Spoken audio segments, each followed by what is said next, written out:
नमस्कार, मैं डॉक्टर शत्रुघ्न दांगी आप सबों का हमारे यूट्यूब चैनल भारतीय दांगी इतिहास में हार्दिक स्वागत करता हूं। तो चलिए अब हम अपने वीडियो को आरंभ करते हैं।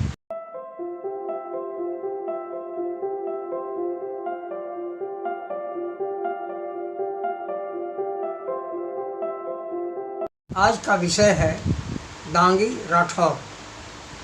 राष्ट्रकूट यानी राजस्थान में जन्मे व शासन तथा राजसत्ता से जुड़े एवं अन्य क्रियाकलापों का अंजाम देने वाले राठौरों का इतिहास भरा पड़ा है। राठौरों के कई भेद हैं और उनकी कहानियाँ गोत्र, गुरु, देवी आदि भिन्न भिन्न हैं। उन्हीं में से उनके खाप, असली वंश, मौर्यशाला और कब और किसने बनाया का विवरण विभिन्न ग्रंथों तथा राव, भाट और चारणों द्वारा कही गई है। वह कथाओं तथा उनके पोथियों में वर्णित है। इस ऐतिहासिक बातों के हवाले से जो इतिहास अब तक प्राप्त हुआ है वह इस प्रकार है। राजस्थानी जातियों की खोज के लेखक श्री रमेश चंद्र गुणार्थी आज बरदस पुरानी मंडी अजमेर से प्रकाशित पुस्तक में डांगी का असली वंश राठौर का मौर्य आला मारवाड़ेश्वर राव रायपाल के 5वें पुत्र डांगी को बतलाया। राव रायपाल के बारे में वर्णन है कि जैसलमेर के एक लुटेरे चांदा भाटी को पकड़कर मारवाड़ वालों ने चारण बनाया। तब डांगी को भी जैसलमेर वालों ने पकड़कर उन्हें दमामी बनाकर बदला लिया। अंत में राव छाड़ा जी जैसलमेर पर चढ़ाई कर डांगी को छुड़ा लाए और अपना दमामी नाम रखा और यह जाति के रूप में वो प्रसिद्ध रहा। वहीं वंश विशेष से बनी खापें जिनका विकास जिस क्षत्रिय वंश की प्रमुख शाखा और प्रशाखाओं भी हुई उनमें राठौर वंश से डांगी, धांगड़ा, जयचंद, घरसोरा, बगार और मंगर हैं। वहीं पंडित ज्वाला प्रसाद मिश्र द्वारा संपादित जाति भास्कर पुस्तक में जो खेमराज श्री कृष्णदास वेंकटेश स्टीम प्रेस बम्बई से प्रकाशित है उसमें पृष्ठ संख्या 223 में जो बतलाया है वह इस प्रकार कि राठौरे अपने को श्री रामचंद्र के पुत्र का वंशज कहते हैं, परंतु उनके भाट उनको कश्यप से दीति कन्या से उत्पन्न होने को बताया है। परंतु प्रामाणिक लोग राठौरों को कुशिक वंशी मानते हैं। यह चंद्रवंशी अजमेर के वंशधर कन्नौज के बसान कुश नमी की गद्दी के किस प्रकार अधिकारी हुए। इस वंश का अंतिम राजा जयचंद्र पृथ्वीराज का पतन कराकर जब स्वयं गंगा में डूब मरा तब उसका पुत्र सियाजी मरुस्थली की ओर चला गया। वहाँ उसने मडोर के परिहारों को नष्ट करके अपना राज्य स्थापित किया। मुगल सम्राटों को आधी विजय इन्हीं के तलवारों से मिली थी। राठौरों की 24 शाखाएं हैं। वहीं सेंसस मारवाड़ की संख्या 365 और मारवाड़ का मूल इतिहास पृष्ठ संख्या 75 के लेखक पंडित राम करम अशोक तथा बीकानेर का इतिहास लेखक कुंवर कन्हैया जीव देव ऑफ चरखारी स्टेट में प्रकाशित जो संदर्भ टीकमगढ़ के श्री राजेश सिंह दांगी ने भेजा है। वह इस प्रकार है। मारवाड़ नरेश राव रायपाल जी के 5वें पुत्र राव डांगी को जब जैसलमेर नरेश राव चाचक देव जी ने अपहरण कर ले गए तो जैसलमेर में राव डांगी का विवाह किसके साथ कर दिया। राज परिचय ग्रंथ के अनुसार मैना भाटी जो कि जैसलमेर नरेश राव चाचक देव जी के रणधवल मोड़ा जी भाटी की पुत्री थी, उसी से उसकी शादी कर दी। अब प्रश्न उठता है कि आखिर मैना भाटी ने विवाह क्यों किया। कथा के अनुसार राव डांगी का विवाह पहले से ही किशनगढ़ राज परिवार में हो चुका था, लेकिन फिर भी मैना भाटी ने विवाह करना स्वीकार कर लिया।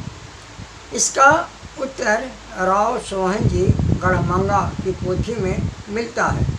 वे बताते हैं कि वास्तविकता यह है कि राव रायपाल जी ने चांदा जी भाटी को कैद कर चारण कन्या से विवाह करा दिया था और चांदा भाटी मोड़ा जी भाटी का पुत्र था, अर्थात मैना भाटी का वह भाई था। इस बात का बदला लेने के लिए मैना भाटी ने राव डांगी राठौर से विवाह कर लिया। मैना भाटी महाराज केहर जी भाटी के वंशजों में से थे। वह अपने भाई और पिता की भांति शस्त्र विद्या में बहुत ही कुशल थे। जब मारवाड़ नरेश राव छाड़ा जी के समय राव डांगी अपनी पत्नी मैना भाटी के साथ मारवाड़ पुनः लौटे, तब पूरे राजकीय ठाट बाट व संस्कारों के साथ मैना भाटी का गृह प्रवेश कराया गया और राव डांगी को सभा में बुलाकर रणधवल की पदवी भी दी गई। इन्हें बुंदेलखंड में नटुआ ग्राम जागीर सौंपा गया और इनके वंशज डांगी राठौर तब से कहलाए। नटुआ में आज भी डांगी राठौरों का राज और जमीन है। एक दोहा इस प्रकार है। धूहर सूत रायपल तास सूत पंचम डांगी, चंद सूरज दे साख तदे एक बाचा मांगी। कोई वंश राठौड़ तीको कोई पलटे मूसू, अचल गत्र ढूढ़ मरजाद अरज हूँ दाखो दोसो। का परिणाम तिलक कर सवा लाख धन सौंपियो, फिर राख बात छाणांतरपत पोल पात कर थापियो। अर्थात इसलिए जैसलमेर नरेश चाचक देव जी ने चांदा भाटी का प्रतिशोध लेने के लिए राव रायपाल जी के छठे पुत्र डांगी को पकड़कर मंगवाया और उसका विवाह जैसलमेर नरेश के रणधवल की लड़की मैना बब्बी भाटी से करवा दिया। ये इसे दोहे का अर्थ है। इसके बाद अपना पोलपात बना दिया। काफ़ी दिनों तक डांगी जैसलमेर में रहे। फिर संवत 1327 में राव छाड़ा जी मारवाड़ की गद्दी पर बैठते ही जैसलमेर पर चढ़ाई कर दी और डांगी को छुड़ा लाए।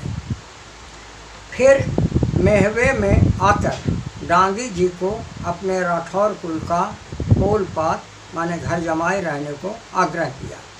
डांगी जी ने भी परिस्थिति देख दमामी राजपूत बनकर रह गए। डांगी जी को छतरपुर बुंदेलखंड में नेटुआ ग्राम जागीर में दिया गया, जो रायगढ़ के समीप है, जहां आज भी इनके वंशज राजा की भांति रहते हैं।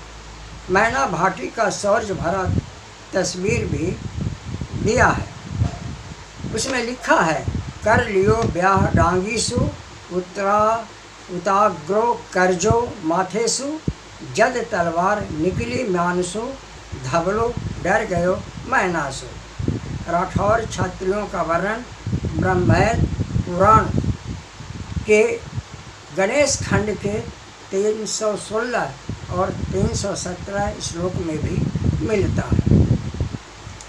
अब हम बात करते हैं ब्रिटिश ज़माने के प्रसिद्ध इतिहासकार annals and antiquities of Rajasthan of the central and western Rajput states of India के लेखक lieutenant colonel James Tod Shri Venkatesh steam press Bombay से 1925 में जो प्रकाशित पुस्तक है उसके वॉल्यूम प्रथम में जो 1035 पृष्ठों का है उसमें पेज नंबर 8 में लिखा है कि वैवस मनु के ज्येष्ठ पुत्र इक्ष्वाकु के 100 पुत्र उत्पन्न हुए।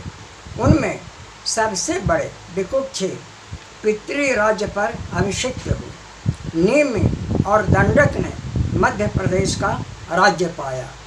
शेष पुत्रों ने अपनी इच्छा के अनुसार एक एक प्रदेश अपना राज्य स्थापित किया।